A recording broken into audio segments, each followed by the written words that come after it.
Good evening, sir. Welcome. Good evening, folks. How are you today?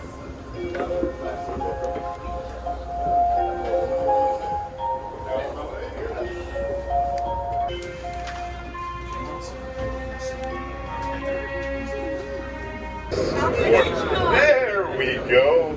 Alfred Hitchcock, absolutely. I would say Alfred Hitchcock really has a master's in mystery, a PhD, if you will, in horror. I am proud to call him colleague, so it's Dr. Alfred Hitchcock, if you please. Now, on the right-hand side, right here is Old Town State Park. This is where it all began. Of all of California, all of San Diego, this is the original settlement right here. Later, and they'd bring personal effects of the person, maybe a favorite shirt or a letter or a photograph or something that represented who the person was, and they would put that on top of wooden pyres as well and send it to the sky in forms of setting it ablaze. Now, since this is a ghostly tour, let's get right down into the spirit of it all. On our right hand side, in about 2 or 3 seconds,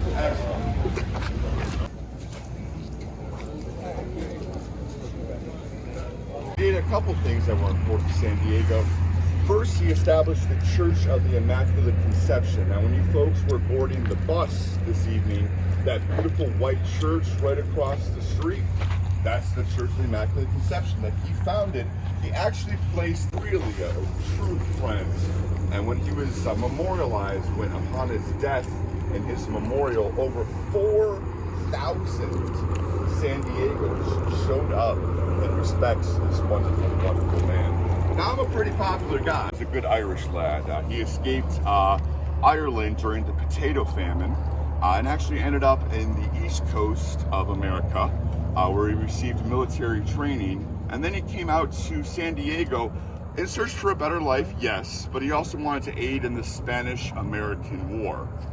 Now, he was such a good military man from his training in Boston, he actually became San Diego's first sheriff. He was such an excellent sheriff to the people of San Diego. He served over 10 years. That's 5 terms, 2 years each. Now, if this gentleman was a pillar of society, a wonderful man, a sheriff, this gentleman right next to him, wow, where do I get started? Anything but. This gentleman, Cave Couts, was an absolute scoundrel.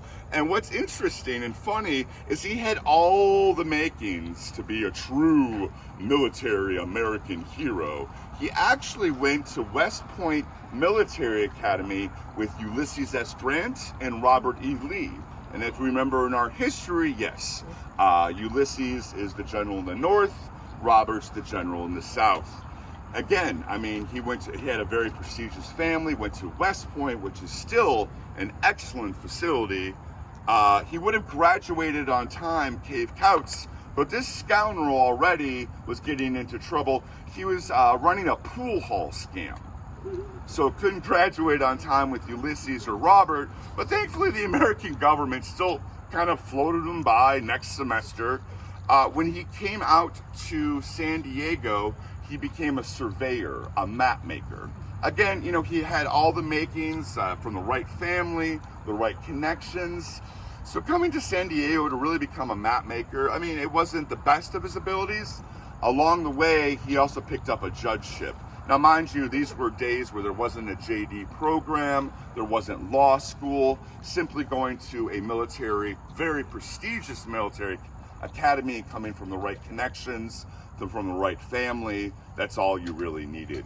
What he really liked to do on and off the bench was drink. He was an absolute drunk, and I said yes, even on the bench. Now, let's talk about the relationship between these two.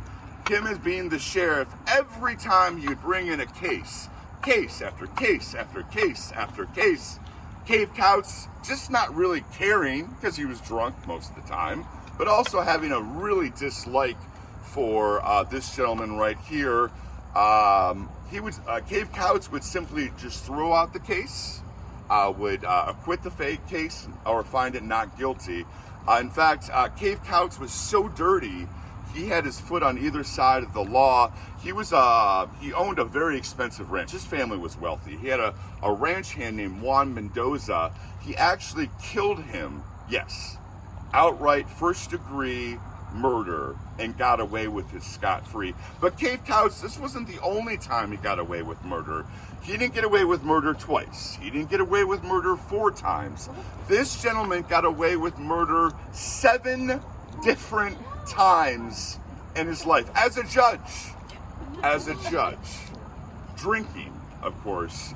And all that drinking, thankfully I see some younger people here. You know, drinking just has so many physiological problems on the body. It's just, San Diego's good enough. All that drinking certainly caught up with Cave Couts. At the age of 58, he had an embolism in his brain and dropped dead on the spot. What the War Office used to call you, oh, your teeth fall out and your eyes drop in and the worms crawl and you're chewed all to heck when they're through with you. Hey, that's the Hearst home. Thank you very much. That's a horrible Elvis impression. The doctor's not ready for Vegas. That's a different story. Anyway, since we're talking about poems, let's talk about a nursery rhyme. Does anyone remember? I'm sure everyone remembers Ring Around the Rosie? Yes. Does anyone know what that is about? Awesome. You're very well informed. Yes, Google saves us all. Wikipedia, it's great. There were encyclopedias. That's a while ago. Wow. Card catalog system. I'm trying to forget it myself. Yes, Ring Around the Rosie is about the bubonic plague, the death plague, the London death plague of 1665. And the poem goes exactly how the virus, the condition, forms on your body. Ring Around the Rosie is the red ring that forms on your body. Now, as the condition worsens, actually the whole red ring will fill in and the odor of death starts to permeate the pores of your body. So at this point, you stink, dude. So when your loved ones come over, a pocket full of cozy is people putting flowers in their lapel or their breast pocket to simply cover up this nasty, insidious smell. Now, ashes to ashes means dust to dust, cremation, a dramatic last line. Stand at the edge of an open pit and jump headfirst into about a tomb of about 300 other people. So the city workers were working on building a new station on the underground, and they actually unearthed one of these tombs. Now, they weren't worried about catching COVID. No, they were worried about a little thing called Black Death, London plague. It is a dormant virus, but certainly those can spring up sometimes, no rhyme or reason. Thankfully, as of today, I checked the counterpart of... so during my time, you know, we had things like morphine, which will simply make you feel a lot more comfortable. Will probably make you drool out of the corner of your mouth as well. But that was available for things like typhoid, smallpox, things like the sidewalk. I will exit first, and then all of you certainly will follow. And again, please make sure you have everything with you as we're going right from Campo Santo over to the Whaley house where we will end the tour. And again, let's give Howie a round of applause for being such an awesome driver. Thank you so much, Howie. I appreciate it. I'll see you a little later, okay? Which translates outright to the holy fields. Now, this behind you was an active cemetery from about 1850 to about 1892, when the Archdiocese of Los Angeles actually turned this land back over to the citizens of San Diego.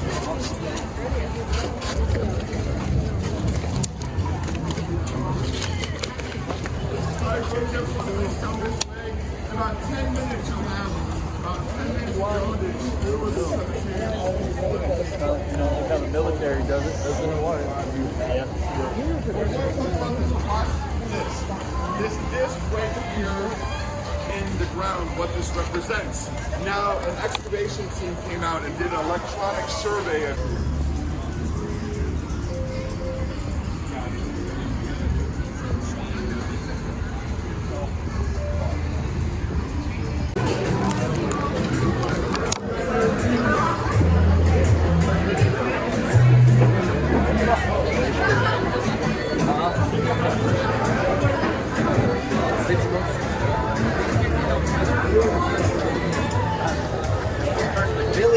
Again,